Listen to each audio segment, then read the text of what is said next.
Hey guys, and welcome back to another Mystery Monday video on my channel. Just quickly before we jump into today's video, I would like to give a little bit of a warning because in this video we do talk about a very sensitive subject matter, and that would be that of suicide. So if that is something that is triggering for you, or you just don't want to hear it, or you can't handle something like that, you might want to click off of this video and go check out a different video on my channel, because that is kind of the topic of today's video. So I just wanted to make sure to give a warning of that before we got into the case. But with that all being said, let's get right into today's case. Today's case also takes place in India, so a lot of the words in this case are a little bit more difficult for me to pronounce, so I hope that I'm getting them correctly, but just keep that in mind also throughout this video. Gaurav Tiwari was born in 1984 to his two Hindu parents. At a very young age, Gaurav told his parents that he wanted to be an actor when he grew up, and he kept this dream going throughout his entire life until he was done school. Now that he was done school, he thought that this would give him more time to focus on his acting career, and he started being casted in roles, small roles in movies and TV commercials. But at age 18, this is when Gaurav really thought that his career was going to take off, as he had been casted in larger films that were previewed in large movie theaters. They were big Hollywood films, although his roles were quite minor. But despite Gaurav thinking that this would be when his career was going to take off, it actually began to die out. And this pretty much forced him to have to look at other career options. And that is when Gaurav decided that he thought that he could be really successful at being a pilot. So at age 21, he actually moved to America to take a course and get certified for being a pilot. After moving to America, Gaurav actually moved into an apartment with a few friends that he met while being there, and this apartment was in Florida. Now, little to Gaurav's knowledge at the time when he moved into the apartment, but this apartment and moving into it would actually be what set the ball rolling in Gaurav's life, and it would help him pick a career path and really just set everything into place for him. Now, I couldn't confirm actually how many people had been living in this apartment and the exact names of the people that Gaurav had been living with, but there definitely was more than just Gaurav living in this apartment. It says that he lived with a group of friends, so I'm going to assume that that means one or two people. But while he was living there and while the friends were living there, they all began to notice things that were a little bit out of the ordinary. They would come home to find things that they knew they left in one spot in a completely different spot when all of the friends said they hadn't touched it or none of them had even been home. They started to hear strange voices coming from within the apartment when they were the only ones there, and they even started to see strange ghostly-like apparitions walking around within their home. Throughout his life up until this point, Gaurav had been really skeptical about the paranormal. He didn't really know if he believed in ghosts or anything like that, but after living in this apartment, he became absolutely fascinated with the paranormal. He was super interested in finding out what exactly was going on within his home and how it worked, and finding out all the information that he could about this specific topic. Because of this fascination, while he was going to pilot school, he also started to take a course within the US Paranormal Society. So at the same time that Gaurav actually graduated from school where he was becoming a pilot, he also graduated with a degree in the paranormal. In 2009, after finishing with his schooling in America and everything like that, Gaurav returned back to India. And this is when he would establish the Indian Paranormal Society. And what he did with this was he used this to help people who had serious problems with the paranormal, you know, really violent entities or entities that were stalking families that they couldn't get rid of and things like that. So he began to help in those situations. Now, if you're not new on this channel and you've seen some of my previous videos, then something that you might have noticed is I'm very into paranormal things revolving around aliens and stuff like that, but I myself am quite skeptic to things like ghosts and demons and things like that. I'm really skeptical about. So this was actually really surprising to me to find out. But at its prime, the Indian Paranormal Society actually received about 500 phone calls daily, and on top of that they also received hundreds and hundreds of emails of people asking for their help. So this business was really booming as soon as it started. As soon as it started rolling, it just got a lot of attention and a lot of people needed Gaurav Tiwari's help. Because of the high demand that was being placed within this society, Gaurav actually had to hire multiple other people to help him run his business.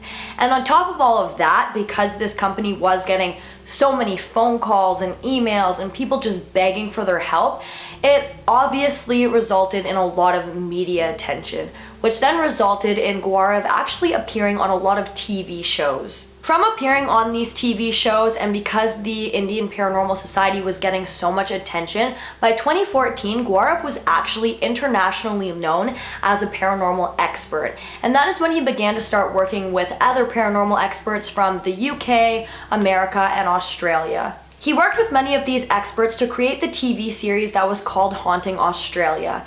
And he actually appeared on every single episode giving his insight on the cases and helping to solve them and things like that, just like your normal haunting shows. But this TV show actually had better ratings than most of the paranormal TV shows that we watch today. Gaurav was really good at what he did. He was really good at public speaking and being on television, of course, because that was his dream, but he was also really good at the paranormal side of what he was doing. And he would go to any kind of extremes just to make sure that the cases and things like that got covered. And even on one event while they were in a morgue, he actually locked himself inside of the morgue cellar in an abandoned insane asylum, and he stayed in there for hours, just completely alone in the dark in this abandoned morgue cellar. Just so creepy, just stayed in there by himself. This wasn't a one-time incident. He would go to any extreme just to make sure that he could capture what he was putting out there. In fact, so much to the point that he was doing a lot of the investigations on this TV show completely by himself. And he would even capture the photos of ghosts and stuff on his own personal cameras, which really impressed the other people that he was working with because none of them were able to do this. The show The Haunting Australia had actually been intended to air many more seasons after this, and they were planning on filming different seasons of this show from all over the world. So there would be one in America, one in Canada, one in the UK, just all over the world. But unfortunately, the company whose network was running this TV actually got bought out, so the TV show ended up getting completely canceled, meaning that they only had one season, which was about 8 episodes. And that left Gaurav having to go back to India and returning to his work at the Indian Paranormal Society. Now, although this seems like something that would be kind of a bummer, people said that Gaurav was really happy to do this. He really enjoyed his work working with the paranormal, and he wasn't bummed out to not be on TV anymore at all, and he just thought that if he was meant to be on TV, then the chance would come again. So he wasn't bummed out by this. He really was actually happy at the opportunity to go home and work with more people who were in bad situations due to the paranormal. July 6, 2016, Gaurav would visit a home in the West Dalles Janakpuri neighborhood. Now, I'm hoping I'm pronouncing that correctly, but I will put the name somewhere on the screen. Now, the home that he visited within this neighborhood was said to have been so severely haunted by such a violent entity that the family that actually lived in this home had to completely abandon their house. Now, Gaurav and his team had been at this home all night, and they didn't end up leaving until about 2 a.m., but by the time that they were leaving the home, they did say that they believed that it was cleansed of the spirits. When Gaurav arrived home, it was after 2 a.m. obviously, because he hadn't left that other home until 2 a.m.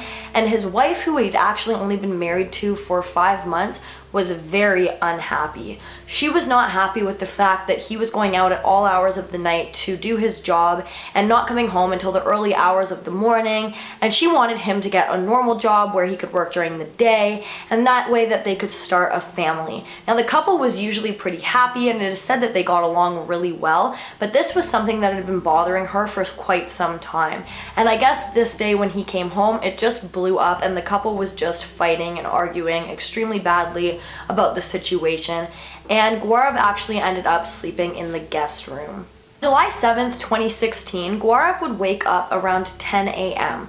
He then walked into the kitchen and had a discussion with his wife. They made up, things began to get back to normal, they had breakfast together, and then Gaurav would go into the washroom to get ready for the day. And at this point, his dad as well as his wife were sitting in the living room watching TV. Now, I'm not sure of the exact layout of the house, but I do know that the washroom that Gaurav was getting ready in was directly above the living room where his wife and father were sitting. It was now about 11 a.m. and like I mentioned before, Gaurav's wife and his father were sitting in the living room watching TV, and Gaurav was up in the washroom getting ready for the day. And that is when his wife and his father heard a huge thud come from the washroom above them. Now at first they didn't think anything of it, but after Gaurav had been in the washroom for quite some time, his wife decided to go and just make sure that everything was okay, because she wasn't sure what the thud was and she didn't know why her husband was taking so long in the washroom. When she got up there, she began to knock on the door after realizing that it had been locked from the inside. And there was no answer. She didn't hear any sounds on the other side of the door. The shower wasn't running, the sink wasn't turned on. There was no signs of movement. It was just completely silent. Obviously, due to the sound that she had heard earlier and the fact that there was absolutely no sign of any movement or sound coming from beyond the bathroom door, his wife began to grow very worried, and at this point she'd called down to his father and he had come up and they had actually managed to knock the door down. And that is when they found 31-year-old Gaurav Tiwari lying on the floor, sweating profusely, with his eyes bulging out of his head, gasping for air. Now again, the information at this point is a little bit iffy and I'm not sure what exactly happened. I'm not sure if they managed to somehow get Gaurav into one of their vehicles or if they had called an ambulance, but he was rushed to the hospital and unfortunately died upon arrival. After trained professionals began to examine his body, they did discover a dark, thin line of bruising surrounding the outer rim of his neck, and they were able to determine that asphyxiation was in fact the cause of death. Before doctors could determine that asphyxiation had been the cause of death though, some of his colleagues had actually taken to social media and reported falsely that he'd actually died of a heart attack. But that was not the case. He did die of asphyxiation. Besides the fact that Gaurav had dark bruising around his neck and there was evidence that he had died of asphyxiation, they couldn't actually determine what caused his death. At first they thought that there was a possibility that there was some kind of foul play going on, but of course if somebody had entered the home, it would have been very likely that his wife and father would have seen the person, because there was no other entrance to the washroom, there was no window, just this one door that had been locked from the inside. And when they did find Gaurav, of course he was by himself, so foul play was ruled out. Due to the fact that asphyxiation again was his cause of death and there was no evidence of foul play or anything else, authorities began to strongly speculate that this was in fact suicide, and they told this series of events to the media.